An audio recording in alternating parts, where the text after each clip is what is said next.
Good afternoon, Brijen. It's a pleasure talking to you. I'm very excited to know what your take on well-being is and what your organization is doing from a well-being perspective. So before we start the conversation, can we actually get a flavor of who you are and your journey, please? This is Thanks, the Ram. elevator pitch. No, no pressure there. Thanks, Ram. Thanks a lot. And I think it's a good opportunity to, talk about well-being kind of thing because we normally keep thinking about it. And, as senior management member of our organization, it's always at the back of the mind, but we never talk about it. So good that, you brought it up, and I'm really delighted to talk about it and then discuss about how what I think about it, and probably how to take it forward from here. So I'm the managing director for Biorad Laboratories in India. It's a US based organization, and we are operating in India purely on sales and marketing perspective. So that's what it is, and good to talk about the subject. Brilliant. Thanks. Can you just let me know what's your view on well-being? Great. So since the time you've spoken about this topic, and I wanted to share my thoughts. I have been thinking about this subject, and really it perplexed me that how vast the subject is. The more you think about it, the more different parameters comes into play. So in a very simple language, if I have to explain it to a 6-year-old kid, uh, it would be that what you want and what you get, if there is equilibrium in that, it basically turns to be considered as the person is in a well-being situation. Now, having said that, I think it's also important for a 6-year-old kid. It is good, but for a mature individual, uh, what is that I expect is also a kind of a question which uh, you know which probably everybody has to understand. What I expect from my life, what I expect from my society, depending on what I am capable of, or what I am deserving. If my expectation is beyond that, then definitely that is going to create a kind of a gap in whatever I get. So simply putting, I would say, when we talk about well-being, it is expectation versus the current situation of any individual when it comes to their personal life, their professional life. Uh, in terms of professional life or personal life, let's talk about that first. Maybe what kind of a family and friends the individual has. Is it uh, is he happy being in that family who respects him, who consider him as a family member? What kind of a friend circle the person is having? Do they respect him for whatever he is or whoever he is? uh, how the person is financially doing? If the person has, sometimes there is a gap in their own, in everybody's, so everybody wants to be a millionaire or a billionaire. uh, so if the expectation is that, and then the person is not able to reach even closer to 10% of it, there is kind of a frustration which can bring in not well-being kind of a status. So expectation is, I would say, is the key, and from the life, and how much an individual can achieve, is again an individual's capability, capacity, and satisfaction level. So there are multiple things that keep coming in from all perspectives. Professionally, if I talk about, I think what kind of a job the person is in. Is he satisfied with the organization he's working for, or is he happy with the profession that he has selected? What kind of a relationship the person is having with the colleagues and his boss and subordinates? So all these things comes into play. So I would say, in a nutshell, I think it is expectation from life versus what life has given you. If there is a balance, there is a understanding, then the person is in a well-being state. Otherwise, there is a if there's a disbalance, then definitely it takes you away from well-being, I would say. It's interesting for you to say that. What I have taken is it's a gap that exists between perception versus reality. B, it's the kind it is your feeling of wanted and feeling of respected. But ultimately, if I am to pull a thread from all this, you're talking about an individual state of mind, which is basically, are you happy or not at the end of the day?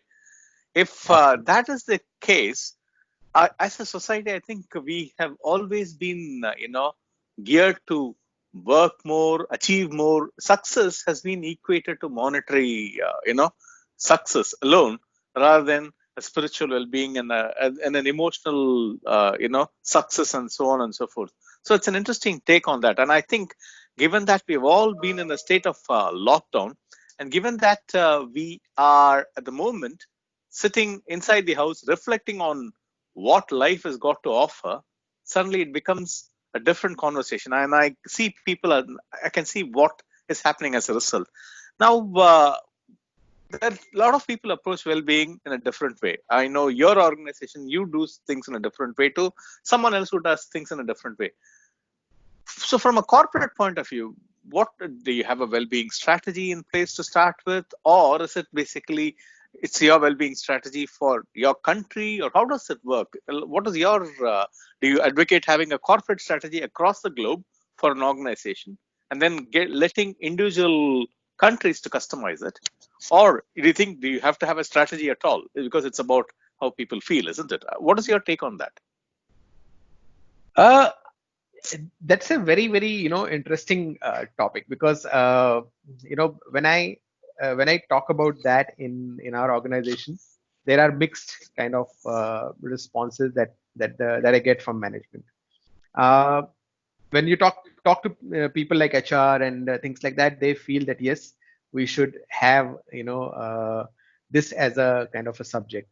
When you talk about people from commercial bent of mind, for them it is numbers, numbers, numbers. So it's kind of a quite a kind of area where it needs a kind of attention from all angles, because end of the day we are talking about people, and and the best output, I would say, I've seen that in my life, best output you can get from an individual is when the person is mentally not under stress or not under pressure. So from that perspective, I think from if I talk about my own organization or organizations I have worked for, uh, not every organization has this as a kind of strategy, I would say, putting in a simpler way. But I would say people or the managers who are in decisive positions have their own bent of mind, and probably take initiatives to ensure that their people are under the right frame of mindset, and so that they can deliver more. Uh, if I talk about my experience, I think uh, I'm a strong believer of uh, giving an atmosphere or an environment to the team members where they can perform at their best. Uh, being in a commercial organization, I think you will have sometime people who may misuse this kind of a, platform, and try to shy away from doing their basic responsibilities as well. But that's I mean you have to ensure that how you balance this out, and then how you can give this kind of atmosphere. So, So what sorry, you're saying something. You uh, see, so so yeah or maybe you can ask the question, and then I'll no, take I it mean, forward. it brings up the interesting thing because a lot of people, from a commercial point of view, they are looking at creating numbers, and that's how we are all geared, right? A number equals success. A number moving in the right towards your right means progress. So I can see where they are coming from, and again, a business exists primarily to serve the needs of the customers and, of course, provide a livelihood. So numbers do matter. And of course, you can't just say that we are numbers driven, and you need to have your people on board to hit that numbers.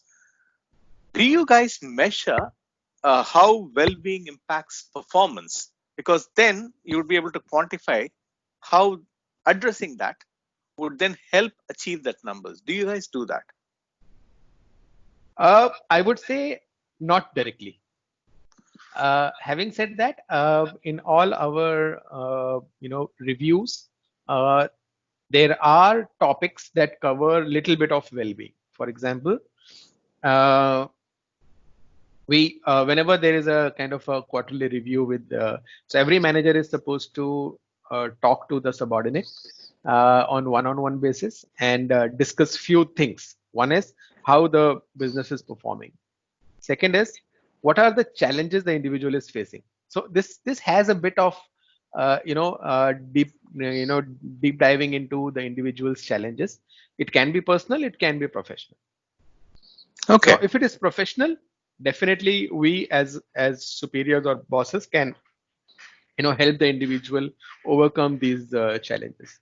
Now, when it is personal or when it is something that he wants to talk to somebody about it, but he don't know whom to talk to. So recently we have hired an organization called Human Dynamics, and we pay an annual subscription for all our employees, and they are in a way in this field, and they have psychologists on board, and they provide platform where individuals, not only the employees, but any family member of the employees. So if my wife has a problem with me, she don't know whom to talk to, she can always dial this number and talk to the psychologists there. My daughter has some challenges in the school, she doesn't know whom to talk to, so if she doesn't want to share it with us, she can always talk to them and uh, take some help. So this is what we have given to families as well. Even the individuals can talk to these guys, even if they have professional challenges, they have a problem with the boss but they don't want to talk to the boss about it, so they can take this professional help. So this is Interesting. a piece that we have added for last couple of years in our organization, so that we take care of these things. So where all it started was that I happen to be a member of one of some of these clubs where well-being is talked about and all those things. So one of my close friend was doing a workshop on mindfulness in Mumbai. So I took my entire management team and we attended that program for 3 days, where there were international speakers who would speak about the status of mind when we talk about peaceful thinking, and then how it is relating to the productivity and all those things. Then there were monks from monasteries who were called to talk about their perspective of it. There are organizations like Microsoft or Google who have on board one of the stream of HR where they talk about mindfulness and yoga practices as one of the components which is mandatory for them to run in the organization, so that they can take care of individuals mindset. So that's Interesting. how we brought that piece in, and today at least uh, I am happy that some we keep getting the numbers, that number of people have called them and took advice.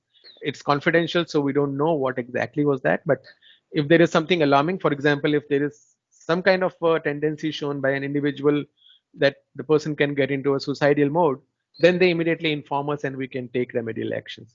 But till the time it is in a controlled atmosphere, they keep it to themselves and then they advise the individual accordingly. So this is what we are doing for our organization, within our organization, uh, and trying to see that people are in a kind of a in a kind of an atmosphere where they should feel safe, they should feel happy working here, and they should have a kind of a window where they can talk about if they don't feel comfortable. Interesting. Now, I just want to go back to something that you said earlier, that the tension. I wouldn't say tension. It's basically the approach by HR and commercial people. So, that's primarily because of measurement or the lack of it, right? So, do you think, as an MD, do you think it is wrong to actually expect a return on investment on employees' well-being, both from a corporate as well as an individual perspective? Because you want, as you rightly said earlier, with the right frame of mind, you get people to deliver better. So, what's your take on that? See, whether we measure or not, it is directly proportional to the results are directly proportional to individuals' well-being. If we can measure it, I think it will give a kind of a quantitative tool for us to improve it. Something that gets measured gets improved is a very simple, way of looking at it. So even if we don't measure it, we keep doing efforts towards it, we'll see some results. But if we can somehow measure it and try to, put our efforts towards, improving it, and then improving this particular score, automatically this score will take care of itself. So, Okay. so definitely it's a good idea of measuring it. The reason I ask is primarily because when people who are driven by numbers might mentally check out, they might just do just about enough to, keep things moving rather than really immerse themselves. Because I've seen some big organizations where they have actually said, yeah, we have to measure, we have to do it. But then the commercial guys and guys who are driven by numbers, sales guys, they are notorious. I mean, I know you are a salesperson and you know that when it comes to numbers, they are focused. When it comes to things which are not driven through numbers, they just try to palm it off or try to take the foot off the accelerator. So as a result, they don't model the behavior that they should be demonstrating to ensure that their team practice it. So that's why I asked that question. Do you actually see that people across the organization, do they actually genuinely model the behavior that they want the team members to follow? Or what do you think is the, there's 1% improvement or something that you could do to actually make them realize that, yeah, that can be done? What is your take on it? Do you see that, and what's your take on it? Definitely, we see that in and out. And my, journal comment on this is that responsibilities drive behaviors. And if an organization is always about number, if I, as a sales manager, will talk to my team only on numbers, their behavior will be only towards numbers. If I try to talk about numbers, but what are the reasons behind those numbers, and I talk to them about what can be done to improve those numbers, or what are their opinions about that. If I talk to them in that perspective, I think it will give me a better result. This is what I have always been doing, and probably that's what helped me almost like tripling the numbers for my organization in 3 years or 4 years almost. So I would say definitely it helps. And my take has always been that if all the managers stop behaving like managers and start taking a leadership role, which is much beyond their current role in which they are in, I think automatically that behavior turns the team on towards taking up a bigger responsibility or looking at a wholesome picture rather than just talking about numbers. Okay, I mean that's a neat way to summarize. Managers push people, leaders pull people. So you want your team to pull people rather than push people. So Absolutely. one last question: what do you think is missing from a corporate well-being performance or well-being initiatives these days across organizations? I'm sure you come across various organizations in your sphere. What do you think, if you had the power to change one or two things, what do you think you would do to actually make well-being something as a mainstream activity? A few things that we can always do. One is change the overall way people are evaluated. So instead of just evaluating on the performance, we can have some tool that can evaluate them on uh, on this perspective as well, and that how what influenced their performance in a particular year is something that also should be measured. So if that can be done, I think that will bring some kind of a dynamics to play around. We sometimes we monitor, even evaluate behaviors, but we don't evaluate the reasons behind those behaviors. So something, if some kind of a tools, if can be given to the managers in the organization, so that they can map it out and try to understand what was the mental state of an individual which caused the behavior, and this is the result. So if we can tie up all these things together on a kind of a tool, that will really help. If I talk about myself as a leader of the organization, if I can see the entire picture, I would be in a much better decision making situation than today. Okay. Okay, that was very interesting. Thanks a lot, Brijen, for your time. And I really, really enjoyed the conversation. Hope you found it useful too. Thank Absolutely, you. same here, same here. Thank you so Thank much. you. Thank you. Bye. Bye.